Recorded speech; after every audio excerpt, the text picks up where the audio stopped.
প্রিয় দর্শক, স্বাগত সবাইকে আনোয়ার ইস্পাত এই সময় আমাদের নিয়মিত টকশো। আজ আমি জহিরুল আলম আপনাদের সঙ্গে আছি। প্রিয় দর্শক, সমসাময়িক বিষয় নিয়ে আলাপ করব। দিনের শিরোনামগুলো একটু বলে নিতে চাই। অমর 21 গ্রন্থমেলার উদ্বোধন হয়েছে। কোভিডের কারণে দেরি হয়েছে, কিন্তু এই প্রাণের মেলাটি আজ শুরু হলো। সার্চ কমিটি আজ আবার কয়েকজন সিনিয়র সাংবাদিকের সঙ্গে বসেছেন এবং সার্চ কমিটির চেয়ারম্যান তিনি বলেছেন যে নাম সুপারিশের আগ পর্যন্ত রাজনৈতিক দলগুলো যারা নাম দেয়নি তারা যদি প্রস্তাব দেয় তো সেই প্রস্তাব দেওয়ার সুযোগ রয়েছে এবং সেটি তারা বিবেচনায় নেবেন। তবে এর মধ্যে অন্যতম দল বিএনপি, যারা এই প্রক্রিয়ায় অংশ নিচ্ছে না, তাদের একজন নেতা বলেছেন আরেকটি আজ্ঞাবহ কমিশন গঠনে কাজ করছে এই সার্চ কমিটি। রিজভী আহমেদ এই মন্তব্যটি করেছেন। দিনের আরেকটি খবরের মধ্যে রয়েছে পানির মূল্য বৃদ্ধি সংক্রান্ত অব্যবস্থাপনা এবং দুর্নীতি দায় জনগণের ঘাড়ে চাপাতে ঢাকা ওয়াসা ভর্তুকি কমানোর নামে পানির মূল্য বাড়ানোর অপচেষ্টা করছে। গ্যাস, বিদ্যুৎ এবং পানির মূল্য বৃদ্ধির বিষয়ে আজকে একটি ভার্চুয়াল আলোচনা সভা হয়েছে কনজিউমার্স অ্যাসোসিয়েশন অব বাংলাদেশ ক্যাবের পক্ষ থেকে, সেখানেই এই বিষয়গুলো এসেছে। এই মোটামুটি রাজনৈতিক পক্ষগুলো নির্বাচন কমিশন পুনর্গঠন এবং সামগ্রিকভাবে সমসাময়িক বিভিন্ন বিষয় নিয়ে কথা বলছে, পাল্টা বক্তব্য দিচ্ছে, সেগুলো আলোচনার মধ্যে থাকবে। শুরুতে স্টুডিওতে আসা দুজন অতিথির সঙ্গে পরিচিত হব, তারপর আলোচনা যাব। রয়েছেন জনাব মোস্তফা ফিরোজ, সিনিয়র জার্নালিস্ট, স্বাগত আপনাকে। রয়েছেন জনাব জয়ী মামুন, প্রধান নির্বাহী সম্পাদক, বেসরকারি টিভি এটিএন বাংলা, স্বাগত আপনাকে। আমরা সার্চ কমিটি নিয়ে আলাপ করব, তবে একটু প্রথমেই এই ক্যাবের এই বিষয়টি নিয়ে একটু কথা বলতে চাই। আমরা কয়েকদিন আগে 23 জন বিশিষ্ট নাগরিক একটা বিবৃতি দিয়েছেন এবং প্রতিনিয়ত দেখা যাচ্ছে কয়েকদিন সয়াবিনের দাম বেড়েছে, গ্যাস, পানি, বিদ্যুতের দাম বৃদ্ধি যে প্রক্রিয়াটি শুরু হয়েছে সেগুলো নিয়ে একটা উদ্বেগ আছে। তো জনজীবনে আসলে যেখানে সমস্যাগুলো চিহ্নিত করে সমাধান করে মানুষকে একটু কমফোর্ট দেওয়ার কথা, সেখানে তো কর্তৃপক্ষকে এটা বোঝেন না বা সরকারকে এটা বোঝেন না, বুঝেও তো তারা এই উদ্যোগগুলো নিচ্ছেন। আপনি কি বলবেন? না, এটা যথার্থ যে আমরা সাংঘাতিক রকম উদ্বেগ উৎকণ্ঠার বিষয় যে আমরা যে পানি সরবরাহের বিষয়টি সেটি কি আমরা বিশুদ্ধ পানি বা পানির গুণগত মান সবাই যাতে পানি পায় সেই বিষয়গুলো নিয়ে কিন্তু আলাপ আলোচনাগুলো হয় না। কিন্তু আলোচনায় আসা হচ্ছে যখন কি পানির দামটা বাড়ানো হয় এবং কেন বাড়ানো হবে তার তো একটা প্রেক্ষিত লাগবে যে মানে আমরা এই সুবিধাগুলি প্রোভাইড করছি বা এই সামনের আমাদের এই কাজে লাগবে, তার কিন্তু খুব যৌক্তিকতা আমরা দেখি না। বরং ঘুরে ফিরে যেই কথাটা আসে যে সবাই মনে করে যে ওয়াসার যে এমডি তিনি দীর্ঘদিন থেকে আছেন এবং বারবার তার বেতনটা তিনি বাড়িয়ে নিচ্ছেন এবং ওইটার থেকে তাল রেখে আবার চট্টগ্রাম ওয়াসার তিনিও 4.5 লাখ, ইনিও 6 লাখ। মানে এই একটা কম্পিটিশনও হয়। পাশাপাশি যখন কি মানুষ এক বিশুদ্ধ পানি পায় না এবং সবাই যখন পানি পাচ্ছে না, নগরবাসীর একেবারে যদি আমি একদম কেন্দ্রে বাদ দিয়ে যদি আশেপাশে ঢাকা শহরের সব জায়গাগুলো ধরি এবং ভালো পানি পাওয়াটা যে একটা নাগরিক অধিকার, সেই বিষয়গুলো যখন কি নিশ্চিত হয় না, তখন কিন্তু যখন কি ওয়াসা হয়তো যৌক্তিক কারণে বাড়ালেও কিন্তু তখন মনে হয় যে না, এটা যুক্তিসঙ্গত না। এবং আজ পর্যন্ত কিন্তু ওয়াসা কিন্তু তার যেমন জ্বালানি ব্যাপারে আমরা জানি যে আন্তর্জাতিক বাজারে যখন কি দাম বাড়ে তখন আমরা এখানে তার একটা প্রভাব পড়ে। পানির ক্ষেত্রে কি বিষয়টা কি, মানে কি কারণে, সেই কারণটা কিন্তু কখনো ব্যাখ্যা করা হয় না। পানি তোলার জন্য খরচ পড়ছে, সেই বিষয়গুলি কিন্তু নাগরিকরা পরিষ্কার স্বচ্ছ কোনো ধারণা নেই। আমরা হয়তো যারা একদম টেকনিক্যাল জায়গা থেকে কিছু মানুষ জানি, কিন্তু নগরবাসী কিন্তু জানে না। বরং দেখা যাচ্ছে যে নগরবাসীর উপরে যে কোনো এই সাম্প্রতিক সময় যে এই সমালোচনাটা আসছে যে গ্যাসের দাম, তারপরে পানির দাম, ভোজ্য তৈল, নানানভাবে যখন কি বাড়তে থাকে, তখন কোনো কারণে যদি যৌক্তিক কারণেও কোনো দাম বাড়ানো হয় তখন সেটাও একটা নগরবাসীর উপর চাপ পড়ে বা সাধারণ মানুষের উপর চাপ পড়ে। সেই কারণেই কিন্তু সমালোচনাটা ব্যাপকভাবে হচ্ছে। যে ক্যাব তাদের দায়িত্ব বা তারা একটা সংগঠন হিসেবে এই দায়িত্ব, কিন্তু নগরবাসী বা নাগরিকদের মধ্যে তো এটা নিয়ে খুব বেশি সচেতনতা লক্ষ্য করেন কিনা, বা এটা নিয়ে প্রতিবাদ বা অন্য যে রাজনৈতিক পক্ষগুলো আছে তারাও কি খুব জোরালোভাবে এগুলো তুলে ধরে কিনা? খুবই দুঃখের বিষয় যে সাধারণ মানুষ তো আসলে তার নিজের সমস্যা নিয়ে রাজপথে নেমে আসে না। রাজপথে নেমে আসার জন্য একটা সাংগঠনিক ব্যানার দরকার হয় এবং আমরা যেটি আশা করি সেটি হচ্ছে যে রাজনৈতিক দলগুলো মানুষের দৈনন্দিন জীবনের সমস্যা নিয়ে কথা বলবে, তারা প্রতিবাদ জানাবে, আন্দোলন করবে, এবং এটি হয়ে আসছে বাংলাদেশে। কিন্তু বাংলাদেশের মুক্তিযুদ্ধের আগের থেকে শুরু করে আপনি যদি রাজনৈতিক ইতিহাস দেখেন তাহলে কিন্তু সাধারণ মানুষের জীবনযাপনের সমস্যা নিয়েই রাজনীতিবিদরা কথা বলতেন একটা সময় পর্যন্ত। কিন্তু এখনকার খুব দুঃখের বিষয় হচ্ছে যে রাজনীতিবিদরা সাধারণ মানুষের সমস্যা নিয়ে কথা বলেন না, তারা তাদের নিজেদের ক্ষমতায় যাওয়ার রাস্তা কি হবে না হবে, নির্বাচনের কৌশল কি হবে, ইলেকশন কমিশন গঠনের কি হবে, নির্বাচনকালীন সরকার কি হবে, সেগুলি নিয়েই সারাক্ষণ কথা বলতে থাকেন। কিন্তু এই যে তেলের দাম, ভোজ্য তেলের দাম বাড়লো, তারপরে হচ্ছে গ্যাসের দাম দ্বিগুণ করার প্রস্তাব হচ্ছে এবং এটি হয়ে যাবে নিঃসন্দেহে। তারপরে পানির দাম বলছেন যে 20% বাড়বে কমপক্ষে, এমডি সাহেব বলেছেন ওয়াসার যে 20% বাড়বে। এটা কোনো কথা হলো? যে আমরা জানি হ্যাঁ দাম বাড়বে না কোনোদিন, চিরদিন, মানে 1920 সালে যা দাম ছিল 2020 সালে তা থাকবে এটা আশা করা যায় না, বাড়বে। ইনফ্লেশন আছে, মুদ্রাস্ফীতি আছে, সবকিছুর, মানুষের জীবনযাত্রার ব্যয় বাড়ে, আয়ও বাড়ে, সেখানে পানির দাম বাড়তেই পারে, সেখানে 5% বাড়তে পারে, 7% বাড়তে পারে, কিন্তু 20% একবার, এটি তো অকল্পনীয়, মানে অসহনীয়। এবং এই যে মানুষের উপরে এরকম একটি করের বোঝা বা দামের বোঝা চাপিয়ে দেওয়া হচ্ছে, এটি নিয়ে কিন্তু আমাদের মূলধারা রাজনৈতিক দলগুলোর কোনো আলোচনা নেই। এমনকি আমি তো মনে করি যে সরকারি দল আওয়ামী লীগ, তারাও তো জনমানুষের রাজনীতি করেন, তাদের ভেতর থেকেও এটির প্রতিবাদ হওয়া উচিত যে এটা ঠিক না। ওয়াসার এমডি যেই কথা বলেছেন এটি তিনি বলতে পারেন না, 20% দাম বাড়ানো সম্ভব না। এটা আওয়ামী লীগের ভেতর থেকেই এটি নিয়ে কথা বলা উচিত, বিএনপি বা অন্য যারা রাজনৈতিক দল আছে তাদের কথা বলা উচিত। ক্যাব একটা ছোট্ট সংগঠন, কিন্তু তারা তাদের মতো করে দায়িত্ব পালন করছে, আমি মনে করি এটি ভালো কাজ করছে যে তারা মানে ভোক্তাদের অধিকার নিয়ে কথা বলেন, এবং তারা তো আর মাঠের রাজনৈতিক দল না যে স্লোগান দেবে, প্রেস ক্লাবের সামনে মানববন্ধন করবে। তারা গণমাধ্যমে আপনার আমার সঙ্গে কথা বলছেন, তারা বিবৃতি দিচ্ছেন, বা তারা পত্রিকায় লিখছেন, টেলিভিশনে টক শোতে আসছেন। আমি মনে করি যে ক্যাবের জায়গা থেকে ঠিক আছে, কিন্তু সাধারণ মানুষ নিজের উদ্যোগে রাজপথে নেমে আসবে এটি হয় না কখনো। তাহলে কেন আমাদের রাজনৈতিক দল, মানে রাজনৈতিক সংগঠনগুলোর কাজ কি? শুধুমাত্র ক্ষমতা এবং এগুলি দেখা নাকি? কিন্তু বামপন্থী যে সংগঠনগুলো আছে তাদেরকে কিছু মাঠে দেখা যায়। আমি দেখি যে গতবারও কিন্তু তারাই কিন্তু ময়লা পানি নিয়ে ওয়াসার সামনে বিক্ষোভ করেছে, এবং সেটারও আবার চড়া মাসুল দিতে হয়েছে, তাদেরকে যথেষ্ট পরিমাণে হেনস্থা করা হয়েছে।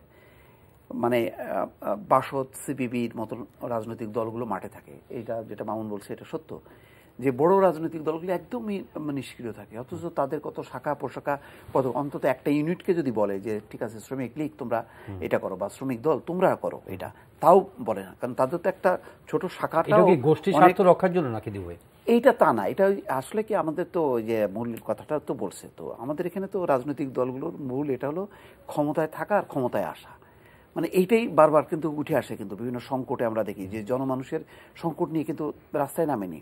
এই যে জ্বালানি তেলের দাম যখনই কি আমাদের বাড়ানো হলো, তখন ওই সময় পাশের দেশেই আমরা বারবার তথ্য দিচ্ছিলাম যে তখন আরো কমানো হলো ভারতে। তো ভারতের মোদী সরকার পর্যন্ত এই মানুষের এই দাবিটা বিবেচনা করে দেখে যে ভর্তুকি দিয়ে এখন বাড়ানো যাবে না, সুতরাং কমায়। আর আমাদের এখানে কিন্তু যখন বাড়ালো, আমরা তো কোন রাজনৈতিক দলকে আমরা রাজপথে দেখলাম না। কিন্তু সুতরাং পানির দাম 20% বলছে, এটা তো তার দয়া। যদি উনি বলে যে 50% বাড়ানো হবে, তাও আমার মনে হয় না যে রাজনৈতিক দলগুলোর ঘুম ভাঙবে।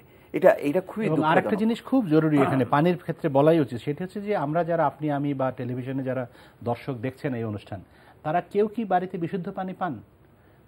পানি, খাবার পানি বা পান করার জন্য আমাদেরকে হয় পানি ফুটাতে হয়, সেই ফুটানোর জন্য গ্যাস খরচ করতে হয়, গ্যাসের অনেক দাম, অথবা আলাদা একটা ফিল্টার কিনতে হয়, সেই ফিল্টারের জন্য আবার পয়সা খরচ করতে হয়। তো আমরা পৃথিবীর মানে কোন শহর আছে যেখানে এরকম পানি, এত নোংরা পানি, পানির মধ্যে ময়লা আবর্জনা, তেলাপোকা, কেঁচো, জোক এইসব পাওয়া যায়? এগুলি তো আমরা জানি গণমাধ্যমের লোক হিসেবে, পত্রপত্রিকায় সেগুলি ছাপা হয়, টেলিভিশনে দেখা যায়, এবং সেই ঘোলা পানি খেতে দিব এরকম পুরান ঢাকার সেই আন্দোলনের কথা নিশ্চয়ই মনে আছে জনগণের। সেই পানির, দীপু ভাই একটু আগে যেটি বলছিলেন যে পানির মান উন্নয়ন কিন্তু একটা বড় বিষয়, যে পানির অপর নাম জীবন। তো বিশুদ্ধ পানির অপর নাম জীবন, দূষিত পানির অপর নাম জীবন না। আমাদের তো জীবন না, আমাদের তো মরণ। এই মরণকে কিভাবে জীবনে উন্নীত করা যাবে তার কোনো পরিকল্পনার কথা আমরা শুনি না। কয়দিন পর শুনি দাম বাড়ানো হবে, এবং এটা নিয়ে কিন্তু জহির কোনো পক্ষ, আমি দেখি কোনো আলোচনা নেই। যেই পানিটা আছে সেই পানিটা যে স্বাস্থ্যসম্মত করা, কারণ আমরা না হয় ফুটিয়ে খাচ্ছি, কিন্তু হোটেল রেস্টুরেন্টে এই যে আপামর মানুষ কি পানিটা খাচ্ছে, এবং এই পানিবাহিত রোগটা কিন্তু খুব মারাত্মক, একটা মানুষকে শেষ করে দিচ্ছে তার ভেতরে, মানে একটা করোনা যেভাবে শেষ করে দেয় পানি, মানে কি বলে দূষিত পানি কিন্তু এভাবে শেষ করে দিচ্ছে।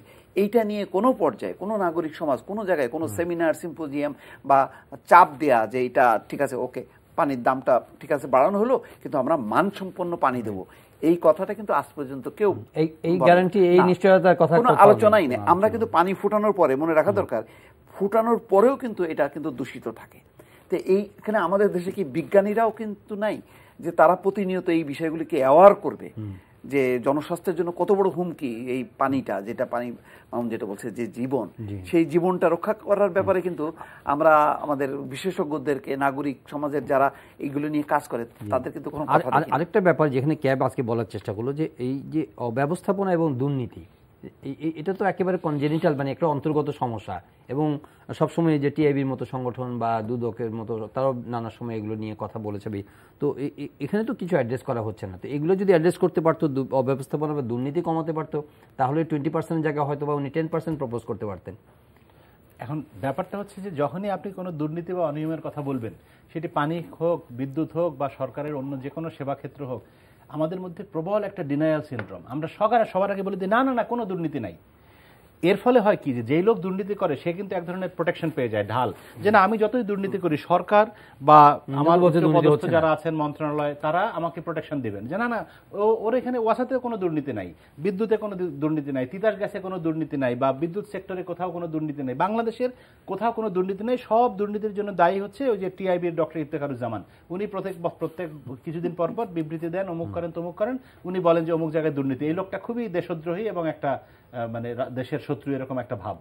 কিন্তু আমরা যদি এই ডিনায়াল সিনড্রোম থেকে বের হয়ে এসে আমরা যদি স্বীকার করতাম যে হ্যাঁ আচ্ছা ঠিক আছে, টিআইবি বলছে বলে নয়, আমরা নিজেরাই একটু অনুসন্ধান করে দেখি দুর্নীতি আছে কিনা। থাকতেও তো পারে, সকল মানুষ তো ফেরেস্তা না বাংলাদেশে, আপনি ফেরেস্তা হতে পারেন, আমি তো ফেরেস্তা নাও হতে পারি। তো সেক্ষেত্রে আমার উপরে একটা যদি তদন্ত কমিটি হয় বা আমাকে যদি কেউ অনুসন্ধান করে বা আমার উপরে কেউ একটা ফোকাস দিয়ে রাখে যাচ্ছে এই লোক কি করে দেখি তো, বা এই ডিপার্টমেন্টটা কিভাবে চলে, সেটার কিন্তু কোনো লক্ষণ দেখা যায় না। যখনই বলা হয় যে দুর্নীতি, এবং এই যে আজকে ক্যাব বলছে দুর্নীতি বা অনিয়মের কারণে এই খরচ বাড়ছে এবং সেটা কাভার করার জন্য তারা দাম বাড়াচ্ছে, এই কথাও দেখবেন আজকে না হোক কালকে সরকারের তরফ থেকে প্রবলভাবে অস্বীকার করা হবে এবং ক্যাবকে বলা হবে যে এরা বায়াসড এবং এরা দেশের শত্রু। যারা মোস্তাফিজুর সার্চ কমিটি আজকে আরও একটি বৈঠক করেছে। বৈঠক মানে মত বিনিময়, কয়েকজন সিনিয়র জার্নালিস্ট তাদের সঙ্গে কথা বলছে। কিন্তু মূল বিষয় যেটি তা হচ্ছে যে এক ধরনের স্পেস তৈরি করছেন। স্পেস মানে যারা এই অনবোর্ড হন নাই, যারা এই প্রক্রিয়ার সঙ্গে নাই, যারা এটা সমালোচনা করছেন, তার মধ্যে মেজর হচ্ছে যে বিএনপি, সিপিবি আছে, আরও কিছু সংগঠন আছে যাদেরকে ডেকে ওনারা পাননি এখনো, কিন্তু রাস্তা ওপেন রেখেছেন। যে এর আগে বলেছেন যে এই ডেডলাইন, এখন বলছেন যে সুপারিশ করার আগ পর্যন্ত যদি তারা নাম দেন তাহলে সেই নামগুলো তারা বিবেচনায় মেনে নেন। তার মানে কি তারা মানে কি ইঙ্গিত করছে এটা, যে একটা ব্যালেন্স ইলেকশন কমিশন গঠনের প্রয়াস করছেন তারা, এরকম? সেটা হয়তো নির্বাচন কমিশনের যে সার্চ কমিটি তারা তাদের একটা মানে এর থেকে একটা বৈধতা পাওয়া, যে আগের সব সার্চ কমিটিতে তো সবাই অংশ নিয়েছিল, সহযোগিতা করেছিল, এখন করছে না, এটা দুঃখজনক। কিন্তু এটা মাথায় কেন রাখছে বা এটা গুরুত্ব কেন দিচ্ছে আমি বুঝলাম না। কারণ না, আমরা যে তালিকাটা দেখলাম সেই তালিকায় তো যেই মানে অনেক বিশিষ্ট মানুষ তাদের নামগুলো এসছে এবং রাজনৈতিক দলগুলো তো এই নামগুলি হয়তো প্রপোজ করতো। তার বাইরে অনেক অজানা অচেনা মানুষজন দেখছি, হয়তো তারা নানান ক্ষেত্রে হয়তো বিখ্যাত, হয়তো আমরা চিনি না, আমি ব্যক্তিগতভাবে অনেককেই চিনি না। কিন্তু সেইটা গুরুত্ব না দিয়ে রাজনৈতিক দলগুলো তো তারা তো আর নির্বাচন কমিশনের জন্য আগ্রহী না, তাদের এজেন্ডা হচ্ছে নির্বাচনকালীন সরকার। তো ঠিক আছে, এখন যে নামগুলি এসছে সেই নামগুলি থেকেই কি সার্চ কমিটি একটা ভালো সুপারিশ দিতে পারবে কিনা, এবং যেই নামগুলো প্রকাশ করা হলো তারা তাদের নামগুলো প্রকাশ করুক, যে 10 জনের, তখন আমরা বুঝতে পারবো যে এই 322 জনের মধ্যে সার্চ কমিটি তারা মূল্যায়ন করে তারা একটা বেস্ট দিল। তারা যে আলোচনাগুলো চালাচ্ছে, আজকেও যে 8 জনের সঙ্গে করলো, এটা কিন্তু প্রথম দিন যেই আলোচনা আর আজকে যে 8 জনের আলোচনা, আমি মনে করি না যে এর মধ্যে কোনো মৌলিক পার্থক্য আছে। আমি দেখলাম যে এই ক্ষেত্রে বিভিন্ন দল মত পথের মানুষগুলো যেই প্রান্তে থাকুক না কেন, সবাই প্রত্যাশা এবং সবাই ঐক্যবদ্ধ যে গত সম্মত ইসির যে কর্মকাণ্ড ভিত্তিতে তারা সবাই অনুভব করছে যে একটা ভালো নির্বাচন কমিশন হওয়া উচিত। এই ব্যাপারে কারোর কোনো দ্বিমত নেই। কিন্তু যেই আমাদের রাজনৈতিক সংকট যেটা, সেই সংকটটা কিন্তু নির্বাচন কমিশনের চেয়ে নির্বাচনকালীন যে ব্যবস্থাপনা, যে যার অধীনে নির্বাচনটা হবে ওই সময় কে দায়িত্বে থাকবেন, সেই জায়গায় কিন্তু আবার এই যেই ধারাগুলো নির্বাচন কমিশনের ব্যাপারে সবাই ঐক্যবদ্ধ হয়েছে, তারা কিন্তু আবার ঐক্যবদ্ধ হবে না।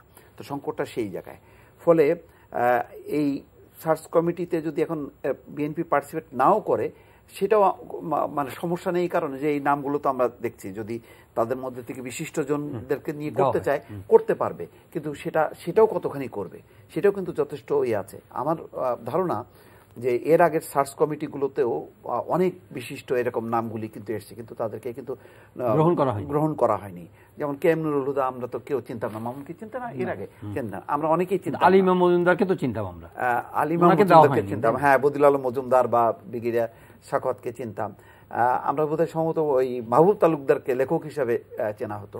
তো যাই হোক, এখন সদিচ্ছাটা সবচেয়ে বড় কথা হলো যে সদিচ্ছাটা বড় কথা। এখন এখানেও যদি কৌশলের কথা বলা হয় যে না আমি কৌশল করে চালাকি করে এ করলাম, তাহলে আর যাই হোক না কেন, কৌশল করে হয়তো ক্ষমতায় থাকা যাবে, কিন্তু যে শক্তিশালী নির্বাচন কমিশন গঠন হবে না অথবা ভালো নির্বাচন হবে না, এটা কিন্তু নিশ্চিত করে বলা যায়। জি, সদিচ্ছা। আচ্ছা, না, আমি যেটা যোগ করতে চাই সেটি দিবু ভাইয়ের সঙ্গে, সেটা হচ্ছে যে এখন তো আসলে আলোচনাটা নির্বাচন কমিশন গঠনের আলোচনা। এখন নির্বাচনকালীন সরকারের আলোচনা টেনে আনার না আনলেও চলে এই মুহূর্তে, কারণ নির্বাচন কমিশন গঠনের জন্যই একটা আইন হয়েছে। সেই আইন নিয়েও অনেক বছর ধরে কথাবার্তা ছিল যে কেন আমাদের কোনো আইন নেই, কেন সরকার নিজের মতো করে নির্বাচন কমিশন গঠন করে।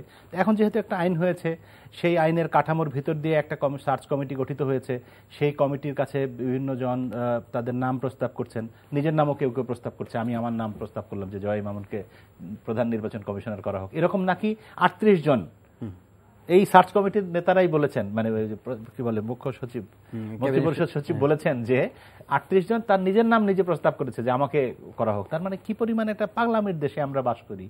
রাজনৈতিক দল বিএনপি বা তার আরো কয়েকটি ছোট বড় রাজনৈতিক দল মিলে কয়েকজন নাম দেয়নি, কিন্তু অনেক রাজনৈতিক দল নাম দিয়েছে। তো আমি মনে করি এটি একটি ইতিবাচক পদক্ষেপ যে সকলে আগ্রহ প্রকাশ করছে। আজকে সাংবাদিক নেতৃবৃন্দ কথা বলেছেন, এর আগে আরও পেশাজীবী নেতৃবৃন্দ কথা বলেছেন, বিভিন্ন মহলের সঙ্গে সার্চ কমিটি কথা বলেছেন, এবং আমি সার্চ কমিটির এই উদ্যোগটাকে খুব পজিটিভলি দেখতে চাই। এবং যেই তালিকার কথা আমরা দেখেছি কালকে সন্ধ্যায়, যে তালিকা প্রকাশ করা হয়েছে, সেখানে তো আমার ব্যক্তিগত ধারণা যে এখান থেকে চাইলে 5টা নির্বাচন কমিশন করা সম্ভব, অতি চমৎকার। মানে 5 জন করে 25 জন কমপক্ষে বের করা সম্ভব, যারা মোটামুটি বাংলাদেশে তো আর কাউকে তো আর ওই রকম ফেরেস্তা বলা যাবে না, কিন্তু তারপরেও আমি মনে করি যে 70-80% গ্রহণযোগ্য নির্বাচন কমিশন করতে চাইলে 5টা সেট অফ পিপল এই 225 জনের বা এতজনের ভিতর থেকে বের করা সম্ভব। এখন এখানেই প্রশ্নটা হচ্ছে, দীপু ভাই যেটি বললেন যে এই সার্চ কমিটির আন্তরিকতাটা কতখানি। মহামান্য রাষ্ট্রপতির কাছে তো 10 জনের নাম যাবে। এখন 10 জনের মধ্যে যদি 8 জনই থাকে আজ্ঞাবহ বা তল্পি বাহক টাইপের, তাহলে তো রাষ্ট্রপতিরও কিছু করার থাকবে না। রাষ্ট্রপতি ওই তালিকার বাইরে গিয়ে নিজের মতো করে, হ্যাঁ, রাষ্ট্রপতি তো আর পত্রিকায় দেখে যে না অমুকের জহিরের নাম ছিল, জহিরকে কেন দিলা না, এটা তো আর উনি বলতে পারবেন না, আইনের মধ্যে এটা নাই। এই জন্য সার্চ কমিটির মূল দায়িত্বটা হচ্ছে এখন যে তারা বিএনপি নাম দিলেও এর বাইরে কি নাম দিত। বাংলাদেশে তো আমার মনে হয় না কারো নাম বাকি আছে, আমার নাম আর আপনার নাম বাদে। না, আমার নামও নাই। আচ্ছা, হ্যাঁ, আমাদের 3 জনের বাদে মোটামুটি সবার নামই আছে কম বেশি এখানে। তো সেখানে বিএনপি দিলেও তো এরকমই কারো একজনের নাম দিতেন, সাবেক বিচারপতি, সাবেক সেনাপ্রধান, সাবেক সামরিক কর্মকর্তা, সাবেক আমলা, সচিব, যুগ্ম সচিব, এই সাবেক নির্বাচন কমিশনের কর্মকর্তা, এরকম এরাই তো মানে অভিজ্ঞতার ভিত্তিতে যাদেরকে দেওয়া হয়। এই চাকরিটা তো ইয়াং ট্যালেন্টেড 30 বছরের ইয়াং অফিসারকে দেওয়া হবে না, এটা একটা 50 বছরের পরে, 50-এর পরে গিয়ে 60-এর পরে অবসর নেওয়া, বেশিরভাগ ক্ষেত্রে তাই হয়। তো সেক্ষেত্রে বিএনপি নাম দিলেও যে খুব আহামরি কোনো নাম দিতেন সেটা আমার মনে হয় না। বরং এখন যেটা ইম্পর্টেন্ট দেখার বিষয় সেটি হচ্ছে যে সার্চ কমিটি এই এতজনের ভিতর থেকে কোন 10 জনকে বাছাই করেন, এবং সেই 10 জনের নামের তালিকাটা প্রকাশ করাটা সবচেয়ে বেশি জরুরি। সেটা কি আগে না পরে? মানে আমি বলছি যে রাষ্ট্রপতির কাছে গেলে আমরা জানবো নাকি? না, এখন সেটা যেখান থেকেই হোক, মানে আমরা চাই যে রাষ্ট্রপতির কাছে এই 10 জনের নাম পাঠানো হয়েছে, সেটি রাষ্ট্রপতির দপ্তর থেকে, বঙ্গভবন থেকেও বলতে পারে যে আমরা সার্চ কমিটির পাঠানো প্রস্তাব পেয়েছি, তার মধ্যে এই 10 জন। তারপরে তো দেখতেই পাবো যে কাদেরকে রাষ্ট্রপতি মানে দায়িত্ব দিলেন। তবে এটা সার্চ কমিটিরই উচিত হবে তাদের একটা তালিকা প্রকাশ করে আমি দেওয়া। মনে করি কি এই যে এখন কিন্তু আরো এই যে না, কে দিল কি দিল না বা আরো 8 জনের সঙ্গে আলোচনা করা এরকম মানে আলোচনা প্রলম্বিত না করে বরং যে তালিকাটা না, আলোচনা মানে এরা তো নির্বাচন দিব ভাই শোনেন, এরা কিন্তু আর এই যে আজকে যারা আজ আলোচনার জন্য গিয়েছেন 8 জন, তারা সবাই আমাদের ভাই বন্ধু বড় ভাই, তো তারা তো আর নির্বাচন কমিশন গঠনের ব্যাপারে কোনো পরামর্শ দিবে না। এই যে কথাগুলি আমরা এখানে বলছি, এই কথাগুলি এরকম কথাই তারা প্রত্যাশার ওখানে কথাগুলো বলছে। এক্সপেকটেশন হ্যাঁ, তুলে এবং না এই যে তালিকা প্রকাশ করতে হবে, এটিও কিন্তু সাংবাদিকরাই বলেছিলেন ওখানে গিয়ে যে আপনারা যে তালিকা পাবেন বিভিন্ন জনের কাছ থেকে সেই তালিকা প্রকাশ করবেন। আবার এটিও বলেছেন যে আওয়ামী লীগ কোন তালিকা দিল, বিএনপি কোন দিল, ওইটাও বিএনপি দিল, সেটি না, সেটি প্রকাশ না করার জন্য বলেছেন। না, কেউ কেউ বলেছে ওইটাও চেয়েছে, হ্যাঁ, কেউ কেউ কেউ মানে চেয়েছে। সাংবাদিকরা চায়নি, কিন্তু অন্য কেউ চেয়েছে। সাংবাদিকরা বলেছেন যে এটি প্রকাশ করলে তাদেরকে চিহ্নিত করা হবে যে এরা আওয়ামী জহিরের লীগ, নাম বলেছে বিএনপি আর মোস্তফা ফিরোজের নাম বলেছে আওয়ামী লীগ, তার মানে এই দুজন দলীয় লোক। এটা ওই লোকদেরকে কালার, তাদের প্রোটেকশনের জন্য এটা করা, তাদের প্রোটেকশনের জন্য এটা না করা ভালো। ব্র্যান্ডিং, একটা নেগেটিভ ব্র্যান্ডিং হতে পারে। 200 জন তো আর নির্বাচন কমিশনার হবেন না, তো হবেন 5 জন। বাকি এই লোকগুলো যদি চিহ্নিত হয়ে থাকলো তাহলে সবাই বলবে আরে ওই যে যায়, ওই যে বিএনপির লোক, বিএনপির লোক বা আওয়ামী লীগের লোক। মামুন, কিন্তু যেটা দরকার যে যেহেতু সময় কম, সুতরাং এখন কে দিল কি দিল না সেটা দরকার নেই, নামগুলি যথেষ্ট চলে আসছে। এখন এই নামগুলি নিয়ে তারা বাছাইয়ের উপর মনোযোগ দিলে হবে। হ্যাঁ, এখন বাছাইয়ের ক্ষেত্রেও তাদের হলো বাছাই করা, নিজেরা বসা বোঝা। হ্যাঁ, এখন এখানে বাছাই করার ক্ষেত্রেও তো ব্যাকগ্রাউন্ডও আবার তারা, আমি মনে করি এই যে মতামত নিচ্ছে এটাও ঠিক আছে, কারণ বাছাই করার ক্ষেত্রে তো তারা তো দৈব প্রদত্ত কোনো ক্ষমতা বলে বাছাই করবে না। কিসের ভিত্তিতে বাছাই করবে সেটার জন্য তারা মতামত নিতে পারে মানুষের, মানে না, কিন্তু সময় কিন্তু খুব বেশি নাই, কিন্তু ওই অর্থে মতামতটা কিন্তু যথেষ্ট পেয়ে গেছে। কিন্তু প্রথম দফা এবং দ্বিতীয় দফার বৈঠকেই কিন্তু যথেষ্ট ছিল। এখন এই কাজের সময় নষ্ট না করে বরং তারা নিজেরা বসা, এই নাম তালিকাটা নিয়ে বসা এবং সেখান থেকে আইডেন্টিফাই করা। এটা কি হতে পারতো যে ধরেন 300 জনের নাম, তো এটা জাস্ট একটা মানুষের কিউরিওসিটি মিট করলো যে কাদের নাম দেওয়া হয়েছে, এর মধ্যে বললেন যে এমন লোক আছে যে যা ঠিক আছে, আমরা ওইদিকে আমরা গেলাম না। মোবাইল ফোন ব্যবসায়ী এখন এখানে তো শর্ট লিস্ট হবে একটা, যেহেতু শর্ট লিস্টের মধ্যে 300 জনের মধ্যে অ্যাটলিস্ট ওনারা 25টা সেট যদি করে, তাহলে মানে 5টা সেট হলে 25 জনের নাম তো শর্ট লিস্ট করতে পারে। সেই 25 জনের নাম তো ক্রিটিক্যাল। যদি ওনারা জানায় যে আমরা এই 25 জনের উপর কাজ করছি, তখন যদি মিডিয়াকে বলে বা মিডিয়ার সামনে আসে নামগুলো, মিডিয়া ক্যান ফোকাস অন দিয়ার ব্যাকগ্রাউন্ডস অ্যান্ড আদার, মানে এটা তো সরকারি মেকানিজম তো আছেই তাদেরকে জানা বা তাদেরকে বোঝা। কিন্তু মিডিয়ার সামনে যদি আসতো তাহলে আমরাও তো জিনিসগুলো ভালো যাচাই বাছাই করতে পারতাম যে এদের ব্যাকগ্রাউন্ড বা এদের মানে প্রফেশনাল ক্যালিবার নিয়ে। বরং ওই নিজেদের না 10 জন, যে 10 জনের তালিকা পাঠানো হবে সেই 10 তখন তার কিছু করার থাকবে না, কারণ ওই 10 জনই আলটিমেট চয়েস ফর দ্য মানে কি বল মহামান্য, তাই না? হ্যাঁ, তখন মহামান্যকেও তো 10 জনের মধ্যে থেকে মহামান্যকেও তো একটা বিবেচনা বোধ কাজে লাগাতে হবে, তাই না? মহামান্য তো যখন রাষ্ট্রপতির কাছে 10 জনের তালিকা যাবে, তিনি তো 1 2 3 4 দেখে টিক দিয়ে দিবেন না, তিনিও বিবেচনা করবেন যে আচ্ছা এর মধ্যে কি হতে পারে। তিনি নিশ্চয়ই প্রধানমন্ত্রীর সঙ্গে পরামর্শ করবেন বা তার মানে সাংবিধানিক ক্ষমতার মধ্যে যতখানি আছে তিনি সেরকম ভাবে করার চেষ্টা করবেন। তো সেক্ষেত্রেও নিশ্চয়ই জনমত কিন্তু একটা ভূমিকা রাখবে আমি মনে করি, যে 10 জনের তালিকা প্রকাশ হওয়ার পরে এরকম তখনও আমরা কথা বলবো, তখনও পত্রিকায় আর্টিকেল লেখা হবে, এগুলো নিয়ে টক শো হবে। 10 জনের মধ্যে যে 5 জন বাদ গেলেন ওনারা কতটা যোগ্য ছিলেন বা তাদেরকে বাদ দিয়ে ওই 5 জনকে বাছাই করা হলো কিনা। হ্যাঁ হ্যাঁ, জনাব মোস্তফা ফিরোজ, এখন বিএনপি তো তারা ঘোষণাই করেছে যাবে না, যদিও ওনারা একটা গুড জেস্টার বা ওনারা চাচ্ছেন সবাইকে এই প্রক্রিয়ার মধ্যে যুক্ত করতে, এটা একটা প্রত্যাশা থাকাটাই স্বাভাবিক। ধরেন যেটা জনাব জয় মামুন বললেন যে এদের মধ্যে, বা আপনিও বলেছেন যে অ্যাকসেপ্টেবল এবং সবার কাছে মানে কি বলবো যে একটা স্ট্যান্ডার্ড ইলেকশন কমিশন গঠন করার মতো লোক এখানে আছে, হ্যাঁ, এবং এটা পিপলস অ্যাসপিরেশন পূরণ করার মতো লোক আছে এবং জনশ্রুতি বা জনগণের চোখেও তারা যথেষ্ট ভালো লোক হিসেবে মনে করে। ধরুন এই সময় বিএনপি যোগ তো হলো না, কিন্তু যেই কমিশনটা গঠন হলো সেই কমিশনটা তখন কি বিএনপি কি সেই কমিশনের বিরোধিতা করবে, নাকি ওই কমিশনটা বাদ দিয়ে আপনি যেটা বলছেন ইলেকশন কমিশন নির্বাচনকারী সরকারটাই তাদের ফোকাস, ওইটা কি এক ধাপ কি এগিয়ে যাবে যদি অ্যাকসেপ্টেবল একটা ইলেকশন কমিশন হয়? তারপরে আমার মনে হয় না যে তারা মেনে নেবে, কারণ তাদের যে তখন তারা যে কথাটা বলবে সেটা হলো যে নির্বাচন কমিশন তো তাদের নিজস্ব জনবল নেই, সে তার আইন অনুযায়ী প্রশাসনকে এনগেজ করবে এখানে। সেই প্রশাসনের যেই অবস্থানটা, সেই অবস্থানটা কোনোভাবেই নির্বাচন মানে সুষ্ঠু নির্বাচনের জন্য সহায়ক না। সুতরাং নির্বাচনকালীন ওই সময় যে সরকারটা, এটা খুব মানে গুরুত্বপূর্ণ।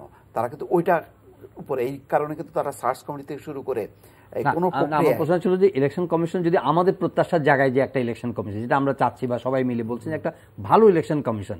আচ্ছা, আমার কাছে যেটা মনে হয় আপনার প্রশ্নের উত্তরে সেটি হচ্ছে যে যদি দেশের মানুষের প্রত্যাশার জায়গাটা কিন্তু সবচেয়ে গুরুত্বপূর্ণ। Right, ওটা পূরণ বিএনপি কি বললো, আওয়ামী লীগ কি বললো তা না। এই দেশের মানুষ, আমি সাংবিধানিকভাবে যেটি দেখি বা জানি, সেটা হচ্ছে জনগণ এই দেশের মালিক। তো জনগণের প্রত্যাশা যদি ধরেন 70-80% পূরণ হয়ে গেল এবং মানুষ যদি মনে করে যে হ্যাঁ সত্যি একটা ভালো নির্বাচন কমিশন হয়েছে, তখন যদি বিএনপি না, বাংলাদেশের রাজনীতিতে যারা ক্ষমতার বাইরে থাকে তাদের প্রধান চরিত্র হচ্ছে যে সবকিছুতে না বলা। যা বলে, আজকে সূর্য যদি পশ্চিম দিক দিয়ে উঠছে বলে, মানে পূর্ব দিক দিয়ে উঠছে যদি প্রধানমন্ত্রী বলেন, বিএনপি বলবে না না আজকে পূর্ব দিক দিয়ে ওঠে নাই, পূর্ব দিক থেকে একটু ওই দক্ষিণ দিকে ঠেলা ছিল। তো এই যে প্রবণতা, এটার কারণেই বিএনপি বলবে যে না এই নির্বাচন কমিশন কোনো কমিশন হয় নাই, কিছুই হয় নাই, খুবই খারাপ হয়েছে। কিন্তু আপনারা যেটা বললেন যে যদি সাধারণ মানুষের কাছে গ্রহণযোগ্য হয়, যদি এরকম ধরেন প্রচুর টকশো ইত্যাদি সব জায়গায় সবাই বলতে থাকে যে না খুবই ভালো হয়েছে এবং এদের উচিত হবে নির্বাচনটা ভালোভাবে করার, তাহলে কিন্তু বিএনপির ওই বক্তব্য হালে পানি পাবে না, মানে ইলেকশন কমিশন সংক্রান্ত বক্তব্য হালে পানি পাবে না। এবং আমি মনে করি এটাই হচ্ছে একটি সুযোগ সরকারের জন্য বা মহামান্য রাষ্ট্রপতির জন্য। প্রত্যাশা পূরণ হওয়ার ব্যাপারে সবার কি আস্থা রাখতে পারে? আমার মনে হয়, আমার যতটুকু হিসাব নিকাশ বলে যে যেহেতু যে সরকার ক্ষমতায় থাকে তারা কখনো বিন্দুমাত্র ঝুঁকি নিতে চায় না, ফলে তারা এমনভাবে সাজাতে চাইবে যে আলটিমেটলি যে নির্বাচন কমিশন যত আলাপ আলোচনাই ভালো আলোচনা হোক না কেন, দিন শেষে যেই মানে প্রোডাক্ট যেটা বের হবে সেইটা কিন্তু তারা তাদের মতন করে করতে চাইবে এবং সেটি পেছনে যথেষ্ট পরিমাণ যুক্তি আছে বা আলোচনা আছে। তো সেই কারণেই মামুন যেটা বলছে এটা গুরুত্বপূর্ণ, সেই আলোচনাটা কিন্তু থামানো যেত যদি সেই ধরনের গ্রহণযোগ্য ব্যক্তিদেরকে দিয়ে ইসি গঠন করা যেত। তাহলে হয়তো তারা নির্বাচনকালীন সরকারের যেই কথাটা আনছে বারবার, যে নির্বাচনকালীন নিরপেক্ষ সরকার ছাড়া নির্বাচন কমিশন স্বাধীনভাবে কাজ করতে পারে, সেই আলোচনাটা থেমে যেত যদি গ্রহণযোগ্য মোটামুটি গ্রহণযোগ্য। আমি কিন্তু ওই নির্বাচনকালীন সরকারের আন্দোলন থামবে কি মানে শুরু হবে সেটার কথা বলছি না, সেটা থাকুক তাদের কাছে, কিন্তু তাদের সামনে তো দুইটা মানে চ্যালেঞ্জ।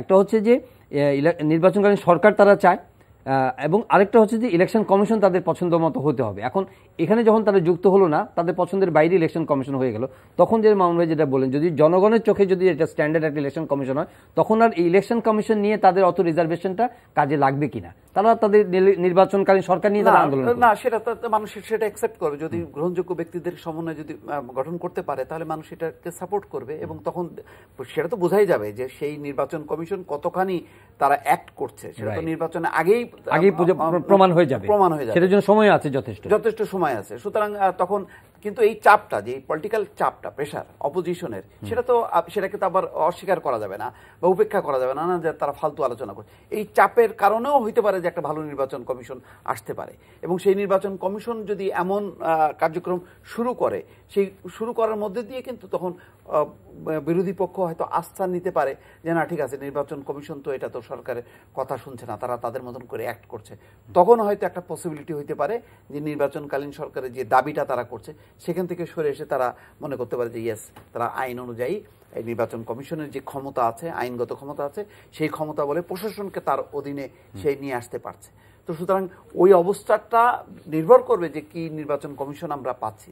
তারপরে মনে হয় এই আলোচনা, আমরা একদিন আলোচনার শেষ দিকে একটি বিষয় হচ্ছে যে এতদিন ধরে আলোচনা হচ্ছে যে অপোজিশন খুবই লিমিটেড স্পেসের মধ্যে আছে, তারা কথা বলতে পারে না, নানা ধরনের হুমকি ধামকি, মামলা মোকদ্দমা, জুলুম ইত্যাদির মধ্যে আছে। এখন কি মনে হয় যে পরিস্থিতি কিছুটা তাদের জন্য পাল্টেছে এবং এই আশা থেকে তারা কি মনে করে যে নির্বাচনকালীন সরকার গঠন করার ক্ষেত্রে তারা যথেষ্ট পরিমাণ চাপ তৈরি করতে পারবে? আপনার কি মনে হয়? কথা বলতে পারে না, এই কথাটার সঙ্গে আমি ব্যক্তিগতভাবে একমত না। কারণ অনেক সময় হয়েছে, আমিও তো টকশো করি আপনার মতো, তো টকশোতে বসেই তারা অনেক কথা বলে যাচ্ছে এবং শেষে বলছে যে আমরা তো কোনো কথা বলতে পারি না। তা আমি তখন বলেছি তাদের দু একজন বিএনপি নেতাকে যে আচ্ছা কোন কথাটা আপনি বলতে পারেন না সেটা বলে ফেলেন এখানে, আপনি যে বলছেন বলতে পারি না। তো এটা একটা কৌশল, এটাও একটা রাজনৈতিক কৌশল যে আমরা কথা বলতে পারি না।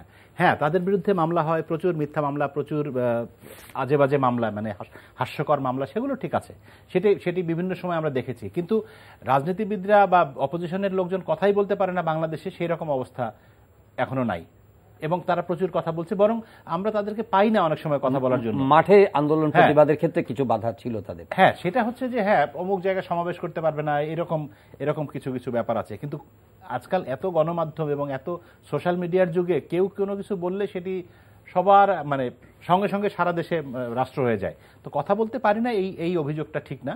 কিন্তু আপনি যেটি বলছিলেন যে নির্বাচনকালীন সরকারের সঙ্গে যে আন্দোলন এবং তারপরে সরকারের এই জায়গাটাতে তাদের এখন একটু পরিস্থিতি ভালো হবে কিনা, আমার মনে হয় খুব একটা কিছু হবে না, মানে একই রকম থাকবে। এবং end of the day Dibu ভাই যেটি বলেছেন যে সরকার কিন্তু কোনো রকম ঝুঁকি নেবে না, তারা একদম বিদ্রোহী এবং সম্পূর্ণ নির্দলীয় নিরপেক্ষ তত্ত্বাবধায়ক সরকারের মতো করে নির্বাচন কমিশন গঠন করবে এবং সেখানে সরকারের কোনো নিয়ন্ত্রণ থাকবে না, এটি মানুষ বিশ্বাসও করে না। তারপরেও সেরকম যদি কিছু হয়ে যায় সেটি হবে একটা, মানে কি বলবো, না সেটাই। আর এখন যে পরিবেশটা, সেটা একটা অনুকূল পরিবেশ, সেটা হ্যাঁ টকশোতে হয়তো কথা বলার সারা বছর একটা স্পেস আছে। সেই টকশোর মধ্য দিয়ে কি প্রমাণ হয়? প্রমাণ হয় যে এটা যে যথেষ্ট গণমাধ্যমের স্বাধীনতা আছে, কথা বলার স্বাধীনতা আছে, এর মধ্যে দিয়ে একটা ক্রেডিট নেওয়া যায়। কিন্তু আপনি এই কথা ভিত্তিতে আপনি রাস্তায় নামেন, রাস্তায় নামা যেত না। এখন একটা অনুকূল পরিবেশ তৈরি হয়েছে, সেটা হচ্ছে মার্কিন নিষেধাজ্ঞার কারণে সব একটা স্বস্তি বোধ করছে। রাজনৈতিক দলগুলো মনে করছে যে সরকার তার বাহিনীকে দিয়ে তাদের উপরে জুলুম নির্যাতন বা মিথ্যা মামলা দিতে পারবে না, এবং হচ্ছেও না সত্য। তারপরে গুম কেউ হবে না বা বিচার বহির্ভূত হত্যাকাণ্ড হবে না। আমিও কথা বলতে পারছি বা ইউটিউব নিয়ে কাজ করতে পারছি, কারণ আমি মনে করছি যে সরকার হয়তো এখন আমাকে ঘাটাতে চাইবে না। ছোট্ট একটু যুক্ত করি, সেটা হচ্ছে যে এটার মধ্যে আবার একটু মিসকনসেপশন আছে কিনা, যে অনেকে দাবি করছে যে মার্কিন নিষেধাজ্ঞার কারণে এই ধরেন গুম খুন বা এই টাইপের ক্রস ফায়ার জাতীয় কার্যক্রমগুলো বন্ধ হয়ে গেছে, মানবাধিকারের বিষয়গুলো অনেকটাই এখন।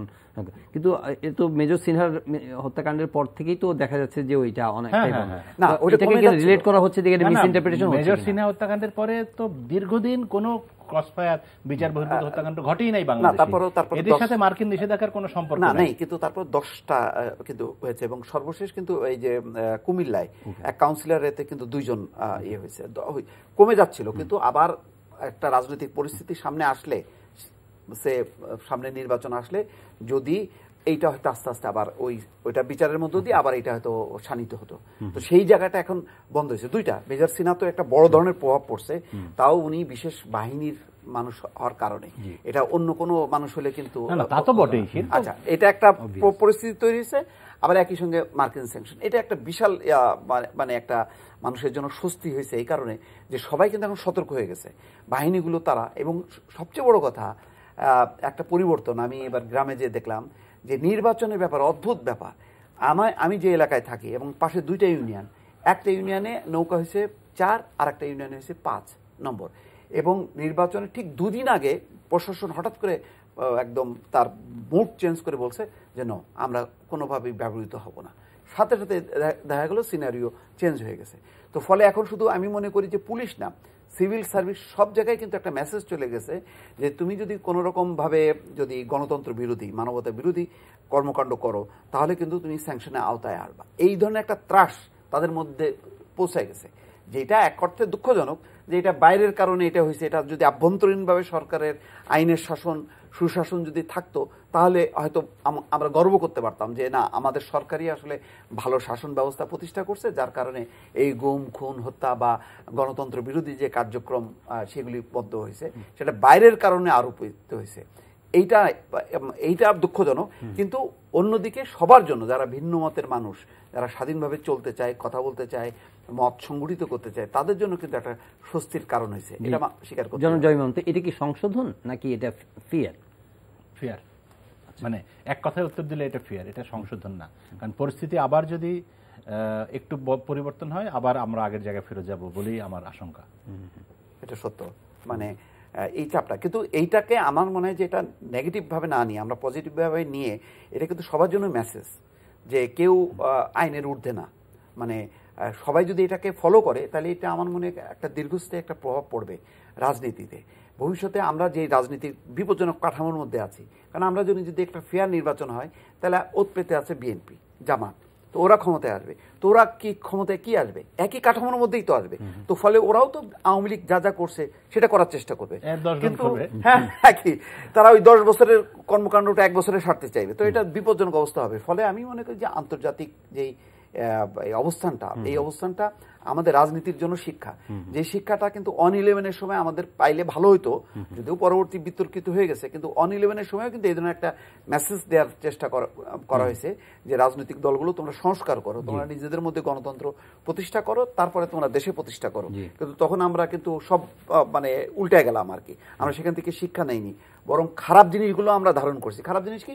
ওই শেষের দিকে যে তারা দুর্নীতি অনিয়ম করছে, ওইগুলি থেকে আমরা বলার চেষ্টা করছি যে এরা তো নির্বাচিত না, এরা কেন এসে, এখন আমি নির্বাচিত কিন্তু আমি আকাম কুকামগুলো করলাম বা দুঃশাসন করলাম, সেটা ভালো নাকি অনির্বাচিত কোনো যদি গোষ্ঠী যদি ক্ষমতায় এসে যদি তারা সুশাসন দেয়, আমাকে যদি নিরাপত্তা দেয়, সেটা ভালো? তো সেটা ভালো। তো অন-11-এর সময় কিন্তু সবাই আমরা প্রথমে স্বাগত জানাইছি কিন্তু, এবং সেখান থেকে একটা রাজনৈতিক সংস্কারের একটা কার্যক্রম কিন্তু শুরু হয়েছিল, যেটা নির্বাচন কমিশন থেকে শুরু করছিল। সেটা যদিও মূলধারা রাজনৈতিক দলগুলো ক্ষিপ্ত, বিএনপির মেজর হাফিজকে বলা হয়েছিল যে এটাই হলো বিএনপি, এই কাজগুলি বাদ দিলে কিন্তু ওদের মৌলিক যে দৃষ্টিভঙ্গিটা সেটা ভালো ছিল। তো দীর্ঘদিন পর আমরা আবার মার্কিন যুক্তরাষ্ট্রের কারণে, পশ্চিমাদের চাপের কারণে, এবং তারা ইদানিং যে মেসেজ দিচ্ছে, ব্রিটিশ হাই কমিশনার সেদিন যে কথা বললো, তারপর ইউরোপিয়ান ইউনিয়নের রাষ্ট্রদূত যে কথাগুলো বলছে, এখন কিন্তু সরকার গুরুত্ব সহকারে নিচ্ছে। এখন তারা মনে করছে যে ইয়েস, একটা আইনজীবী নিয়োগ করা দরকার, লবিস্ট নিয়োগ করা দরকার, আমাদের প্রপার হ্যান্ডেল করা দরকার। এই কথাগুলো আমরা বারবার যে ডিনায়াল যে কালচারটা আমাদের মধ্যে গড়ে উঠছে, যুক্তরাষ্ট্রের মানবাধিকার লঙ্ঘন হচ্ছে, সেটা থেকে সেটা নিয়ে তো আমরা কি নিষেধাজ্ঞা দিতে পারবো? এই আলোচনা করে লাভ কি?